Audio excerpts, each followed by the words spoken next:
As you become more spiritual, you need to understand this. Trauma dumping is a form of spiritual bypassing, or on the other side, it's an unconscious attempt for somebody to use your vessel for their soul alchemy. But in both situations, boundaries are important. If you're not familiar with what trauma dumping is, it's when somebody shares a very intensely emotional experience in a way that's uninvited or energetically overwhelming, and they have no intention of actually doing any reflection or any work. And when I say work, I mean healing work. It's just a way for them to discharge their emotions. Now, this is different from trauma sharing, because trauma sharing is when you approach somebody and you ask them, hey, do you have the mental capacity to meet me where I am right now? And there's some type of mutual agreement in that sharing. Now, a lot of times when people are trauma dumping, you can tell that it's spiritual bypassing because they will just say something and they have no connection to what they're saying emotionally. Like their nervous system is not involved at all. They just haphazardly throw a very emotionally intense experience at you. And if you say anything back to them or you try to help them navigate it,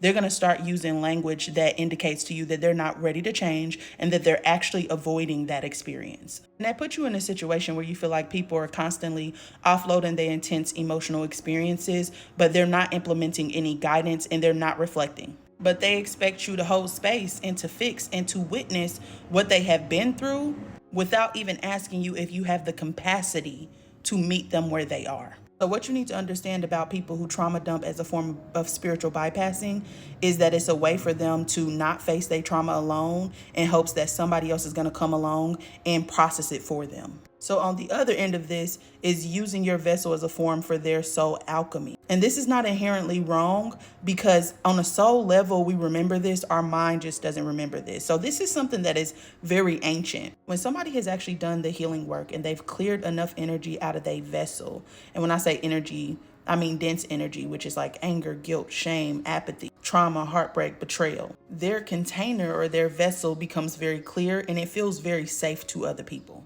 And a lot of times they become a truth mirror, they become a purification gate, and more oftentimes than not, they become a womb alchemist. There's so much we don't understand about our womb. Our womb is so magnetic and it has its own consciousness. But that's a story for another day. So what happens is that other people will be able to sense this and they'll try to project their pain into your space, hoping that you'll transform it for them. So let me explain soul alchemy to you. A lot of times when we talk about alchemy, we think about the transformation of lead into gold, or how Jesus transformed water into wine. But our soul alchemizes as well. And the soul communicates to you through your emotions. So when I say soul alchemy, I'm talking about the transformation of your wounds, your heartbreak, your betrayal, your ego, your shadow, your trauma into something beautiful, into strength, into wisdom, into art. But in order for you to transform this pain, this trauma, or whatever it may be, you need a container to put it into. And this can be shadow journaling. This can be therapy. It could be mentorship. It could be your friends and family. It could also be mirror work with your ancestors. And the second thing that you need is presence or love or spirit. And when you don't have that, where you can sit present with your emotions and feel them, where you can meet your emotions with love, your body becomes a casket for pain because you cannot transform it if you do not feel it. If you do not feel it, you cannot heal it. And because we are not taught this at any aspect of our life, a lot of us suffer from emotional fragility, which means we have an inability to stay present with our emotions, which causes us to either be emotionally avoided, to invalidate other people, or to gaslight other people. We have a lack of accountability, and a lot of us are living out of our ego. So what we do is we walk around and we try to bleed our pain into other people's field, bleeding all over everybody. And when I say bleeding, I mean projecting. And this is an attempt to trigger the mother, the healer, the fixer. And that's usually going to be the empath. And that's why I always say empathy is best used with discernment. Sometimes you just have to have compassion for people. And compassion doesn't mean that you're actually doing something. Compassion means that you are present with them while they process their emotions. So when you've done the work, you're always going to be a target for people who are trying to spiritual bypass, or people who are trying to alchemize their emotions through you, because you feel safe and you feel like a container where they can put that energy into to transform it, and they're hoping you'll do the work for them. And that looks like an energy transference where now you've absorbed what it is that they feel and they leave the conversation feeling better. You leave the conversation feeling drained. They want you to mirror back to them what it is that they need to heal. So give them instructions, give them guidance. or for energy workers, just jump in and do the work for them. But either way, it's a form of energetic trespassing. So some of the questions that I ask myself immediately is, does this person want feedback, or are they just fucking spiraling? Do I feel grounded, or do I feel drained? Is this person willing to change, or are they just offloading? So immediately I have to set a boundary, and I want to teach y'all how to do this because I feel like we don't talk about how to do certain things or how to communicate with compassion, okay? If I'm not in the mental capacity to take on what somebody is throwing at me, I will stop them and be like, hey, look, I'm sorry to interrupt you, but I'm not in a place right now where I can help you through this because I myself am going through something.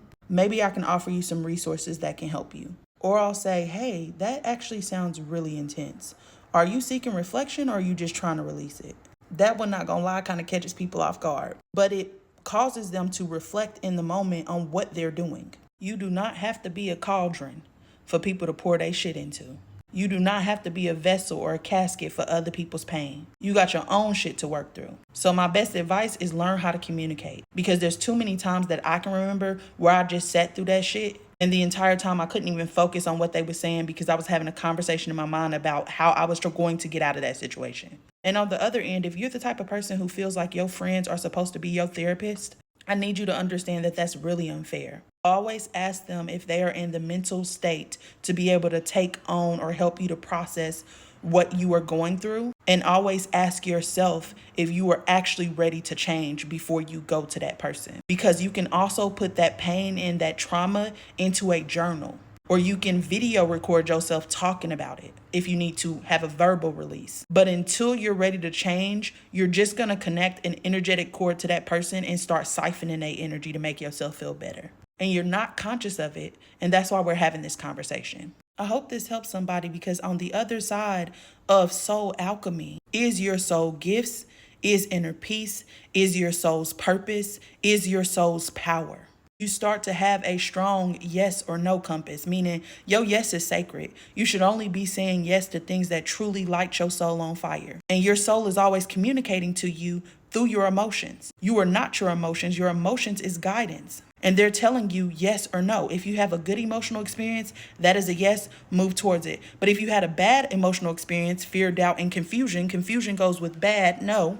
You need to set a boundary. The next time this happens, I'm going to do this. And then you move away from that experience. And you don't touch it again until you're experiencing something in your environment that is similar to that. And you need to go back so that you can get the wisdom and apply it in the situation you're navigating right now. You also become more authentic instead of performative, because our environment or our society rewards us based on performance, which is what pushes people towards perfection. But the journey is not about perfection. The journey is about authenticity. It's about standing in your truth. And it's about not compromising your integrity, because that's how you show up as you.